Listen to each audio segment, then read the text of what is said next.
much to process in terms of Jalen Brunson. Welcome, everybody, to NBA Tip-Off. It's presented by AT&T. Here we are, Studio J in Atlanta, the Inside the NBA crew, along with Shaq and Kenny and Chuck, Ernie Johnson.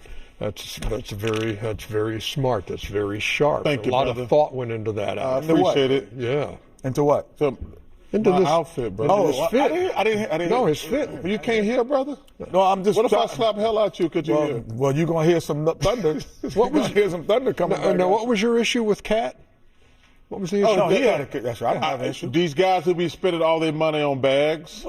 Why are you counting somebody else? That's not the point. It's not your money. You don't have to show people when you got money. Get you just a regular old little bag and walk in the arena. Don't spend all that money on the bag. You're gonna need that money one day. It's like that fanny pack you used to sport. That's quality. Come on, man. Quality bag. That's a $20,000 bag right there. That's quality bag. You don't need no cheap bag. That's $20,000 he ain't gonna have to spend on something else. Yeah, like blackjack.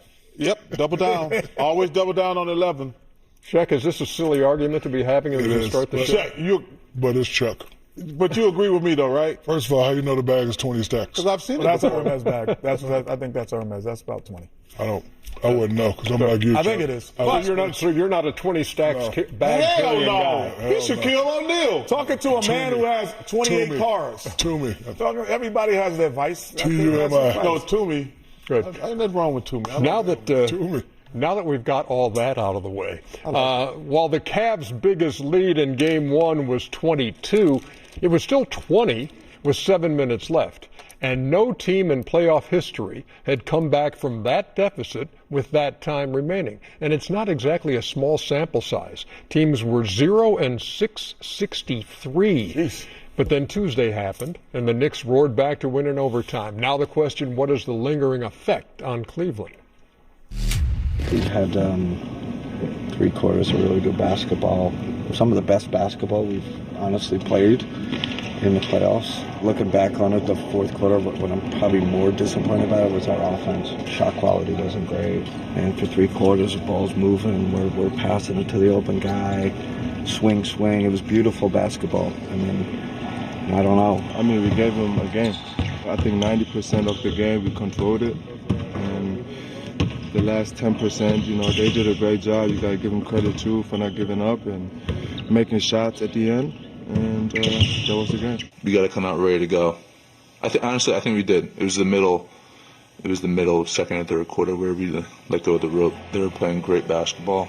Had us on our heels. I mean, we don't want to be in a position where we're down 22 again. But regardless of what the score was, being able to fight back, having that mindset, it definitely helps. Here it is. This is the place is what it's about. You live between misery and awesomeness, in the playoffs. And this is, of course, misery, but it's probably the 4th miserable game, 4 or 5 miserable games we've had in the playoffs. So it's like, okay, come on, get back on the horse. We go back at it. Cavs are 8-7 overall in this postseason, and this was the final 12:52 of that game, which went into overtime, so the last 7 and change in the 5-minute overtime period, and the dominance of Jalen Brunson over Cleveland as a team. And now we head to the Garden where Lisa Salters is going to be working the sidelines tonight. So, Lisa, 48 hours later, how are the Cavs mentally handling what happened in Game 1? Yeah, Ernie, well, that's been the question for the Cavaliers, like you said, for the last 48 hours. How do they mentally recover from a loss like this? And Kenny Atkinson's response has been, well, the same way we did all those other times that we had those bad losses in these same playoffs. Atkinson said they went through this when R.J. Barrett hit the 3 that almost bounced as high as the ceiling in Game 6 in Toronto. They were crushed when they failed to close out the last series at home. That was devastating, too, he said. And our response has always been, hey, let's get back on the horse and just keep going. So the Cavaliers, at least outwardly, appear to be owning what happened. They also seem determined to move on. Donovan Mitchell said he really didn't have an answer as to why he didn't score in overtime. He and James Harden were a combined 1 for 10 from the floor with just 3 points in the last 12 minutes of Game 1. Donovan was asked if he was healthy, if perhaps there was an injury that maybe he was playing through, and he said, no, I feel great. Now, Donovan said that he wasn't going to overreact to what happened in Game 1, that it was a bad loss, but that it was just one loss. And his plan was just to watch the film and figure some things out for tonight's Game 2. Ernie? Lisa Salters, thank you very much. We appreciate it. Shaq, I got a question for you because we've heard like the Cavalier players afterwards saying, as Lisa points out, hey, it's one loss. It's a loss whether you lose by 40 or whether you lose by 1. Is that something you would truly believe or something you feel like you need to say? You need to say it, and if you want to win a championship and if you think your team has the potential to win the championship, you have to embed that in your mind. My question is, can they bounce back from it mentally? You know, listen, it was a tough loss. They're in New York, 48 hours. I was actually in New York. I read the articles. The articles were killer. Can they bounce back? We're all players. We have egos. So, you know, as you heard Coach and Donovan say, we missed some shots. The offense, you know, forget the defense, you know, forget all that. We missed some shots. So if you stick to that excuse, if you believe that excuse, and if you come out and play like you think you're going to win a championship, you do have a chance. But again, can they bounce back emotionally? I'm looking to see if they know how to make in-game adjustments. You can't let a guy go at my guy 7, 8, 9, 10 games in a row. At some point, you got to call a timeout. At some point, one of your teammates got to grab me and say, hey, man, send them this way to the help. So can they make in-game adjustments? Will they be ready emotionally? And will they believe the excuses that they set up for themselves? Chuck, Kenny Atkinson, he heard him say that the offense was the thing that jumped out at him and how stagnant things got in that last 7.5 minutes. Well, first of all, let's get one. Kenny Atkinson had a bad 6 minutes, and the Cavs had a bad 6 minutes. First of all, if you got a 20-point lead, your offense and defense sucks. Let's get it out the way. That ain't just no offensive thing. I do think their offense got stagnant first and foremost, but they didn't play it. They can't let James Hart just get abused like that. First of all, if he's not going to play any better defense, because not only he messed up on one-on-one on Brunson, if you have to go back and look at the tape, he left those guys open for those wide open threes in the corner. So you factor in when Brunson was, they took him off Brunson, they put him on other guys, and he gave up 2 wide open threes right here. You know, come on, man. That's just a layup. I mean, this is just like, now at this point right here, you just can't let him just cook this dude. So this is just like, listen, the house is on fire. You just got to get your family out. Now watch this here. Hey, now it's too late now. The house is way on fire. There ain't really no help you can do with that 1-4 flat. Well, you got to take the ball out of his hands. Look at that. This is like, Ernie, this is like 7 times in a row. And Mike Brown said, hey, it's no secret. We were attacking James Harden. Yeah. And the same question you asked Brunson the other night, Shaq. Yeah, man, listen, James Harden is not a great defender. However, Brunson is not a great defender either. So if I'm Cleveland, I'm also going at him. The last, you know, when he hit those 7 shots in a row on defense, he rested on defense, which allowed him to have great energy on offense. So if he's going to attack our guy's got to attack him also. How do you keep James Harden out of that situation again tonight, Kenny? Well, you know, James, first of all, James is 36 years old. Oh, so you know, he should be getting cooked by Brunson. By Brunson. You know, however, you know, he is still formidable on the offensive end. So if you're going to hide him, at times you're gonna have to go double. And who am I going to leave? I'm going to leave Bridges or I'm going to leave Hart. And I'm going to say you guys are going to have to be stars in this series. And if that happens, congratulations. But if you allow this guy to play one-on-one basketball, he has been the clutch player in the NBA at one time. I think the best clutch player down the stretch. And he's been little Wemby in terms of down the stretch for these games. So you can't allow him to play that. Or you go zone. You're like, oh, we're just going to zone up because this guy's just beating us off the dribble. And we don't have the personnel to do it. But the last thing I would do, I would not switch pick and rolls. Like, my guy's got to fight through or go under to not have James Harden guard him in those areas. But why are we switching every single pick and roll when all you have to do is fight through a screen by another guard? So he's not even fighting a screen from a big. He's fighting it from another guard. He could just get through that screen and play who he wants to guard him and but also, switching. If you look at those plays, it wasn't no screen coming. That was just cooking James' ass. Yeah, so number one, James got to take more pride in his defense. But Coach Atkinson, he didn't make any adjustments. He had two timeouts, and that lead went from 22 to 10 before he called the first timeout. At that point, the house is on fire. It went from 22 to 5. And before he called a timeout. Yeah. And I'm like, dude, and we're screaming, Yeah. yo, man, timeout. And then, because, you know, when you get to the 2-minute mark, you lose those timeouts anyway. You got 2 max in the last 2 or 3 so minutes you of got the game. you're like, why are you saving timeout? What are you saving for, a spring break? No, that's not need that. But also, you got to take James out the game. If you got Donovan out Don't there, switch. Just don't switch. No, but I'm saying if James gonna get cooked like that, Dennis Schroeder gonna compete more. Wade gonna compete more. Struth's gonna compete more. Those guys are good, hard working defenders. You just cannot let that happen. Just put James on Josh Hart and you're fine. You don't switch. As we head to break, again, I guess revisiting the Karl Anthony Towns accessory. That's not a bad outfit, man. That's too much money to spend on a bag, is what I said.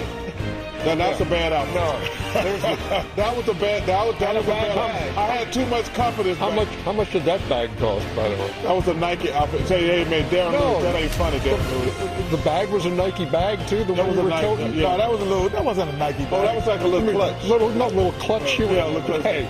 Game 2 of the Western Conference Finals. What a great game to watch. And OKC, that's the two of the best fan bases in sports right there. Oklahoma City and San Antonio. I can't wait. Give me this, young man. My goodness. Watch your head. 1, 2, 3. Oh my God. I said 1, 2, 3. Watch your head. Man, that is so impressive. That was crazy. Mr. Castle, come on, man. Oof. Don't stare at him. Well, I would stare, I would stop, I would have did a dance. So many San Antonio turnovers on the night. Man. SGA with the finish there, he had 30. 62 to 51. Oh my goodness. They were up 13 in the third. San Antonio goes 15 to 10. Look at this. Come on, man. Come on, man. Go, Gatcher. Jimmy Robinson. Alex Caruso. Hey, Ernie, your son has been flat out balling. 11 for 18 from 3 in this Give me series. that. Great block by Shea. Yeah. Give me that. And then watch Dylan Harper come down and grab at that right leg. That hurt. That was a big injury. And then later, same deal. Those are just fluke plays, too. Oh my gosh. Man, check. Ooh, check. That's why Chet's not a boxer right there. So Harper left, then thought about coming back. They said, don't bother, go back in. You can't take no chance with them hamstrings. No doubt. Oh, my. Ooh, oh, don't do that to him. Oh, my. Come on, man. Come on. Don't be treating nobody like that. Oh, baby. Come on. Into that. Oh, Hey, let it get back up. Let it recover, though. Let it recover. Wait, what? Let it recover. Way to get back in the, way to get in the picture. Hey, how good is the Oklahoma City bench? Man, Jared McClain, I don't know why the hell the 76ers traded you. That was just stupid. I tell you what, that boy Vassell would shoot that thing. Vassell was. Oh, got him. Knocking those down as they just wouldn't go away, but too much SGA down the stretch, and the series is tied at a game apiece after that 122 to 113 win. Man, that we've talked about that OKC depth. They gonna need it. Yep, 57 to 25 in bench points last night, and in the series it is 107 to 41 in favor of OKC. Ernie, your son has been just flat out. Oh, he has. Alex Caruso has been great. The other Jalen Williams. Yeah. Jay Witt. Good. You got double Jalen Williams. Jason Wallace. But I tell you what, McClain. McClain is McCain. I tell you what, man, Philadelphia. I don't know what the hell y'all were thinking. I do have one complaint, Ernie. What would that be? I watched the whole game. Hey, nice flex. Well, I was going back and forth between that and the hockey game. Not gonna lie. You watch the whole game. Yeah. But I was going back and forth between the Kings and the Avs. Okay, get to the point. Rambling wreck. You people at home and on TV talking about they were physical with Wemby. Man, y'all need to stop it. I've been kissed harder. Was he physical, putting a body on him? See that, Modesto Galato? Could you stop it? That little stuff he was doing, Hartenstein. I love Hartenstein, but he just put a body on Wemby. It wasn't overly aggressive. he didn't hit. There was no excessive fouls. But for you people thinking that's physicality, y'all need to shut the hell up. Well, in this day and age. Well, That's right, Ernie. This day and age. Yeah, but I don't think Wemby's complaining. So he's No. not worried about it. I think Wemby's like, okay, you want to play like this? I can Play like what? No, whatever you want You to play. don't want to be touched at all? Wemby's not complaining. That's the fans complaining. And the You're yelling announcers. at the well, And you're the yelling at them. announcers. Well, I will say this. The one thing that will change the direction of the Spurs, I've never seen this ever happen, where a guy can be so dominant when he's got the basketball, but he still turns it over. And that's Castle. 20 turnovers in 2 games. That's crazy. Because usually you're turning the ball over because guys, you can't really handle them. But when he doesn't turn it over, he is dominant against these guys. All you have to do is keep the basketball. But in fairness, it ain't all him. 20 turnovers, though. Yeah, first of all, that's 2 minute turnovers. Yeah. But they have the best perimeter defense in the NBA. He can handle it. Because when he doesn't turn it over, they can't guard him. Yeah. So that means that just shoot it and not pass it. That's all I would be doing. I'd be getting to the rim. By the way, heading into Game 3 now, the injury situation. Dylan Harper, De'Aaron Fox, J-Dub, all listed as questionable but it's right better now. It's better for the Thunder. And what I mean by that is because they're used to playing without 100%. Yeah. They're used to playing without Jalen Williams. Without Fox and without Harper, that's a big deal. Put Wemby at the point. Put him at the 1. Video of James Harden. Stop it, man. Stop it, real deal, O'Neal. Come on, man. That guy definitely had to get fired. We're coming back with Jay. Meantime, outside Madison Square Garden. Outside because they couldn't afford to get in. It's only 19,000 seats. I'm just joking. I can't joke now. Chuck, you're right. I'd love to see him show up and do that, though. Hey, Chuck, you're right. Only 8 million people in the city. Y'all have nothing else to do but stand outside like damn fools. Cheer for your team? Yeah. They can do that at home. Yeah. Yeah. Kevin's not here, always text us. Me watching Alex Caruso. How you know if Kevin's not here does not always text us? He does. It's not a text, fool, but okay. No, it's not. All right, Chuck. It's a tweet or an X or whatever you want to call it these days. The New York Knicks are looking to write a new chapter in their storied basketball history. Having advanced to a second straight Eastern Conference Finals, they have their sights on their first Finals appearance since 1999. In advance of this series, Malika Andrews sat down with Jalen Brunson and Karl Anthony Towns to discuss how the team has prepared for this moment. How often do you guys sit down for an interview together? Not too much. Yeah. Early January, late December. You all were 2-9. Tell me more about that. What was true that was hard during that time, and how did that shape what we're seeing now? We were 2-9, but pressure makes diamonds, and we came together, and we always talked about the unity of this team, and we talked about the character in this locker room, and we just, instead of falling apart, we leaned on that unity that you saw so special last year. We found ourselves on the other side of that situation, and even growing stronger as a team. The New York Knicks have won 8 straight games. There was a point in the first round, we were trailing 2-1 to the Atlanta Hawks. What happened after Game 3 that you all turned it around? There was a lot of things said. Nothing was disrespectful. Nothing was personal. It was kind of soul-searching time. Like, what do we want this to be?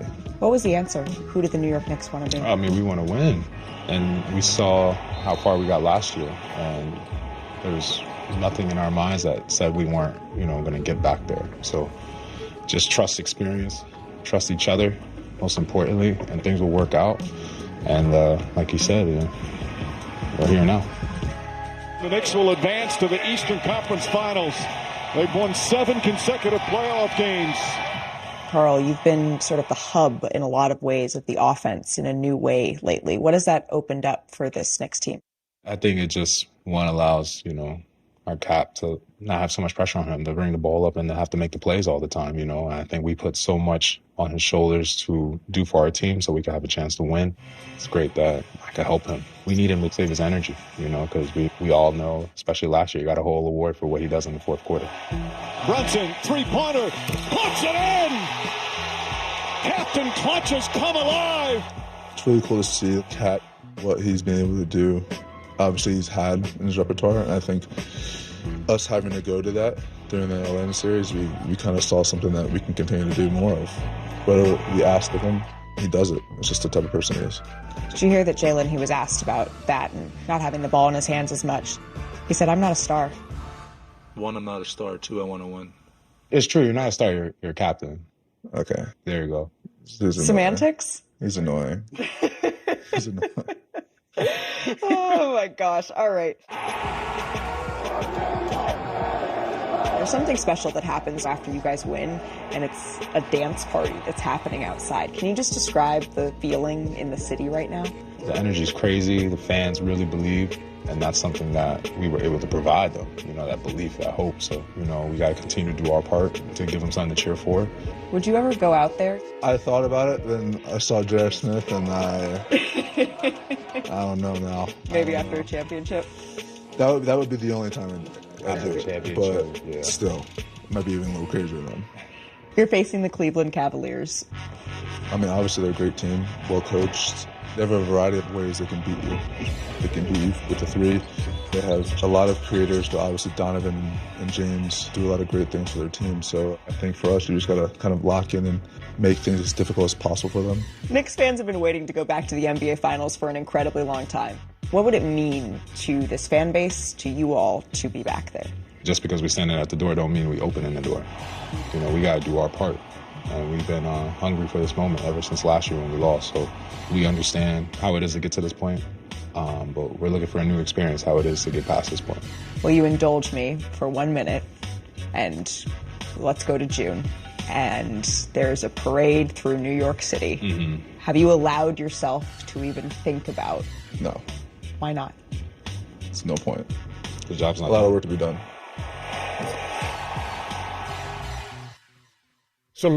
Sometimes, Shaq, a guy has it, and not everybody has it, the ability to take over a game, and when you're down, like they were in game 1, and it became his game.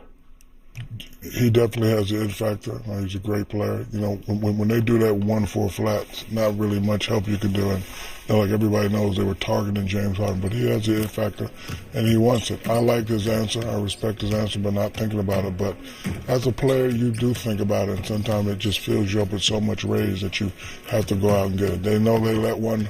Well, I was going to say let one slip away. They know the first game was lucky. So now, if they want to get to that next level and get to that next series, they got to come out and they got to dominate these guys the next 3, 4, maybe 5 games. And he has the ability. Cat has the ability. And, they played great in the last series. Game 1, they was okay. But my question is, can they do it? Can they, bring New York to the finals? And, they say that they're not thinking about it, but as a player, you do think about it. It's interesting because a lot of the talk was about the change in the New York offense and running things through Cat. And we saw as the game began last night, you saw Cat out top, holding the ball like a baseball, looking around, distributing. His assist numbers have been way up. But in that game, when it came down to are we going to win this game, it was Jalen Brunson because time and time again. They don't have the same advantage they had in those other series. Cat got to score. Because I'm screaming at Kenny and we watching the game. They got James Harden guarding him earlier in the game. He at the top of the key. He at the top of the key. I'm like, that is so damn stupid. Now, when Joel, who can't move, yes, get Joel away from the basket, he can get all those assists. But if they're going to play James Harden or a little guy on Cat, he got to take his big ass down in the post. But Mobley had good success the other night against Mobley Cat. and Allen, they're the key. And it's a different animal than what he's seen in the Atlanta series 100%. or the Philly series. But they were trying to hide James Harden on him a couple times. I think Allen and Mobley gonna have an advantage because of their mobility. They stopped going to them in the fourth quarter, the last few minutes. That's what bothered me more than anything about the game. Harden was 1 for 6. And what's name was 1 for 7. Mobley and Allen did not touch the ball those last few minutes. I'm always amazed, Ernie, that a guy, when you know that he's getting the ball down the stretch and he can deliver the way Brunson is doing. I'm more amazed at him because when you look at guys who've done it, LeBron, Kobe, Michael, they have a physical advantage. Brunson really does not have a physical advantage in the fourth quarter on the guy guarding him. He's not taller than him. What? Chuck, Shaq. That guy? No, but you guys were receiving passes. They're starting with the ball. Different. So he's starting with the ball. 10 eyes on him. You guys. Well, when they give me the ball and give Shaq the ball, there's 10 eyes on us too. No. Thank you, Chuck. Everything's on the other side. Thank you, Chuck, for sticking up for me. It's different bringing it from baseline to baseline. I can dribble. Stop. The Knicks, by the way. You better Google me, man. Listen, you that dude, but you ain't that dude.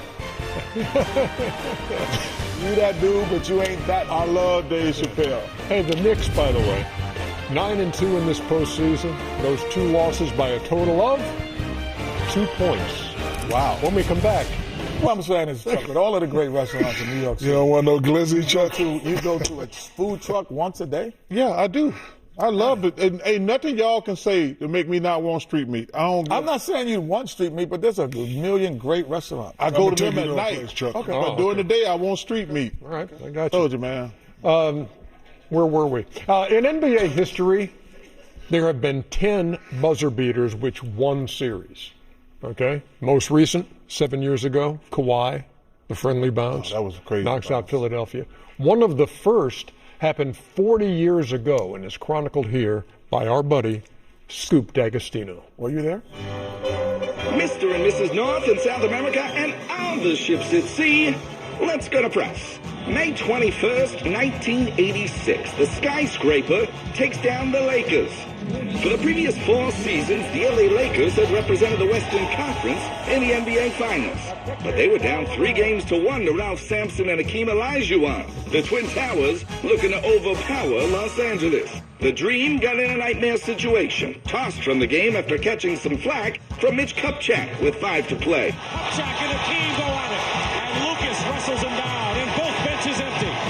Teams were tied in the closing seconds. A shot from Byron Scott rimmed off, leaving 1 second left for the Rockets. McRae will inbound. And all in one motion, Sampson caused a commotion. Sampson. It goes. It's over. A miraculous shot by Ralph Sampson. And an improbable finish to the Lakers' reign. Sampson's contorting had all the newsies reporting the big fella had the Rockets lifting off into the NBA Finals. As always, we're giving you the scoops on hoops right here on great moments in playoff history. You ain't gonna Thanks so much, hands up, Scoop. Kareem? Yes. Still hurts. C-Rock, what up, brother? You know Michael Hatcher? I don't think so. Well, you know everybody else. I say if I know a name, I'm going to say it.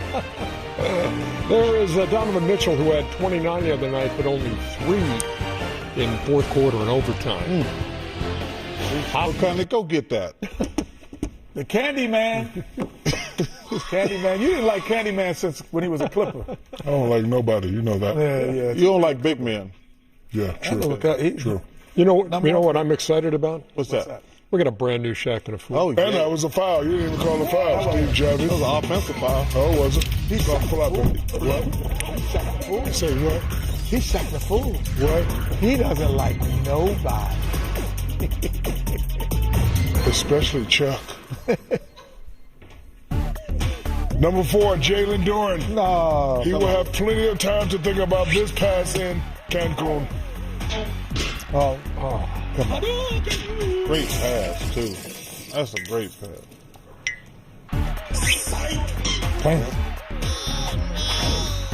Don't talk about shooting yet. Yeah. Well, if you have a 3 or a dunk, you always take the dunk. Number 3, DeAndre Ayton. Hey. Dominating. What is this, the big man version of Dominating Shaq? was dominating in the playoffs. Oh,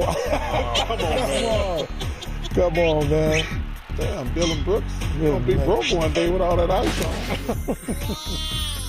Dominating. Yeah. Come on, man. Y'all got to stop spending all y'all money on jewelry, young guys. Number 2, Andre Drummond. Oh, this is a big man edition. Yes. And guess what? I'm revoking his big man card. Watch this, Chuck. Yeah, this is several attempts. Come on, man. 2. That's not his fault. Why? 3. He can't, why? I'm going to leave it alone. 6. And then Cat says, no, all it takes I would have is not one. given Cat the broom. I got it, little man. I wouldn't have been doing that. Charlamagne, we love you, brother. Cracks the Liberty Bell. And number 1, Rudy Gobert. Oh, it's the big man version. He got put in a San Antonio spin cycle.